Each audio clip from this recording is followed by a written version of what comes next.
Hola amigos de Historias desde Casa, un gusto estar nuevamente con ustedes y un agradecimiento especial a quienes componen este grupo de trabajo por permitirme participar de este espacio. Hoy nos vamos a referir al 24 de marzo de 1976, quizás el punto más negro que tenga la historia argentina, el golpe militar más cruento que se llevó adelante en la historia de nuestro país. Para entender un poco esta situación debemos remitirnos al contexto internacional y al contexto interno que acaecía en ese momento para que se produjera este tan siniestro hecho que enluta a la historia argentina.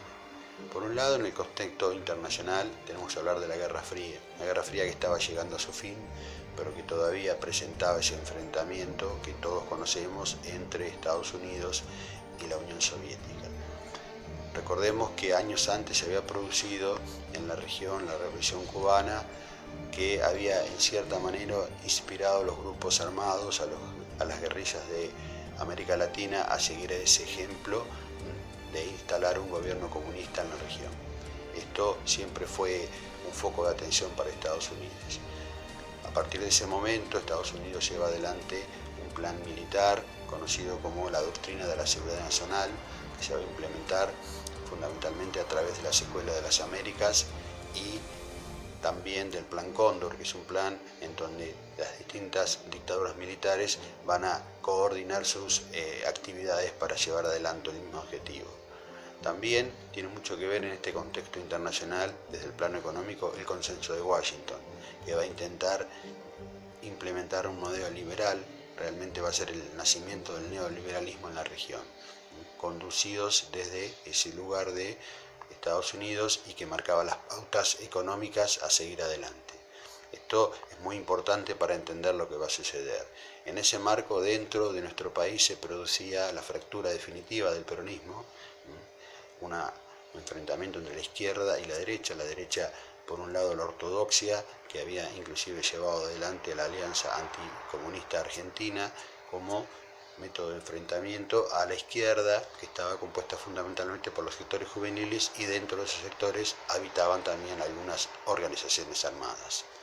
La muerte de Perón marca el final de esta unidad un tanto débil que existía dentro del partido y pone en el poder a su esposa, María Estela Martínez de Perón, lo que marcaba, valga la redundancia, un vacío de poder que fue aprovechado por las fuerzas conservadoras que encontraron en los militares la herramienta adecuada para llevar adelante el golpe de Estado. Al igual que en América Latina, recordemos que ya en Chile gobernaba una dictadura militar, Pinochet.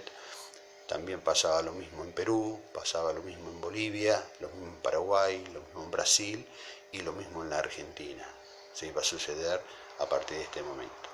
Entonces, en esa situación se produce un golpe cívico-militar. Es importante tener en cuenta esta situación. Muchas veces o mucho tiempo se habló de una dictadura militar, cuando en realidad fue una dictadura cívico-militar con el apoyo muy importante de cierto sector de la Iglesia. Esto le daba un poder muy fuerte a este movimiento político que se va a instalar a partir de 1976 en nuestro país. Los objetivos van a ser varios, pero fundamentalmente va a haber dos. Uno económico, para llevar adelante el plan que hace un rato mencionábamos, el plan del consenso de Washington, un plan neoliberal, y por otro lado político, que son complementarios en realidad, porque uno se necesitaba del otro. En realidad, el plan económico tenía que ver con una fundamentalmente mirada neoliberal del mundo y que va a tener como pilares distintas medidas económicas que son ya conocidas en lo que es la política neoliberal. La apertura de la actividad económica hacia las importaciones, esto va a producir rápidamente la caída de la industria nacional, el control de los sectores asalariados, o sea, de los gremios. También va a aparecer fundamentalmente lo conocido como la patria financiera, este mundo de la especulación, y fundamentalmente una gran deuda externa tomada, alrededor de 45 millones de dólares, que va a ser un condicionamiento fuertísimo para nuestra economía. Esto en líneas generales formaba parte de ese plan económico llevado adelante en la figura de José Martínez de Hoz, que va a ser el ministro de Economía desde el 76 hasta el 81. Por el lado político hacía falta un sostén a este modelo económico que representaba fundamentalmente un disciplinamiento social hacia los sectores que iban a generar obviamente protestas por el plan llevado adelante. Y fundamentalmente la excusa de la guerra con la guerrilla, que se hablaba de una guerra que en realidad nunca existió, porque a ciencia cierta las guerrillas habían sido casi derrotadas definitivamente a fines del año anterior, en un enfrentamiento en donde se intentó un copamiento militar, el copamiento militar del comandante Viejo Bueno, en las afueras de Buenos Aires, en el Gran Buenos Aires para ser más exacto, y que implicó una derrota absoluta para las guerrillas que en ese momento se habían asociado. Por el lado de Montoneros y el ERP habían intentado esta maniobra militar con un fracaso rotundo. Por lo cual sirvió también para que las fuerzas militares, la dictadura militar, ante la excusa de la guerrilla, llevara adelante un plan siniestro de persecución, no solo ya a los integrantes de esa guerrilla que ellos mencionaban, sino a todos los sectores sociales que se mostraban opositores al régimen. Hablamos de sindicatos, hablamos de estudiantes, hablamos de todos los trabajadores sociales que se enfrentaron a este modelo. Esto significó la implementación de un plan, volviendo al tema que habíamos mencionado de las escuelas de las Américas y de la escuela francesa, un plan de desaparición de personas, en el cual se borraban las evidencias en realidad de todo lo que se estaba actuando, con la implementación de centros clandestinos donde se detenían las personas, donde se las torturaba, y una vez que esa persona pasaba a ser un elemento inútil para este plan que estamos mencionando, se los desaparecía de distintas maneras, a través de fosas comunes, a través de los vuelos de la muerte, o a través de alguna manera que no dejara evidencias de lo que estaba sucediendo.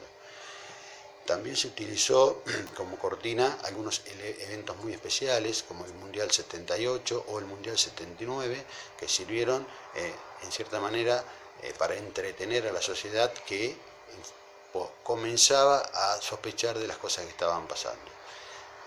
Simultáneamente al funcionamiento de los centros clandestinos comienza a aparecer la problemática del robo de los bebés de aquellas mujeres que habían sido detenidas y que van a ser rápidamente apropiados, y que va a ser la sustitución de identidad el mecanismo para poder volver a tener a esos niños dentro de la sociedad. Esto se va a producir en una escala muy importante, alrededor de 500 van a ser las denuncias de los bebés y niños desaparecidos a los cuales se les cambió la identidad. Veamos entonces que todo este plan sistemático necesitaba un sustento fuertemente armado, por eso la represión seguía y continuaba. Solamente aparece una resistencia a este régimen de algunas organizaciones de derechos humanos que empiezan a surgir ante la necesidad y ante la poca respuesta que había desde el Estado hacia las demandas. Aparecen entonces las madres de Plaza de Mayo, las abuelas de Plaza de Mayo, que son bastiones de resistencia a este movimiento. A modo de cierre, podríamos tomar unas palabras que fueron muy simbólicas años después, cuando se llevó adelante el juicio de las juntas militares en el gobierno de Alfonsín, que fue el que sucedió a esta dictadura militar. En ese momento y en el momento de dictar las sentencias, el fiscal Julio César Estrayera dijo unas palabras que quedaron para la memoria y para la historia: señores jueces, nunca más. Gracias.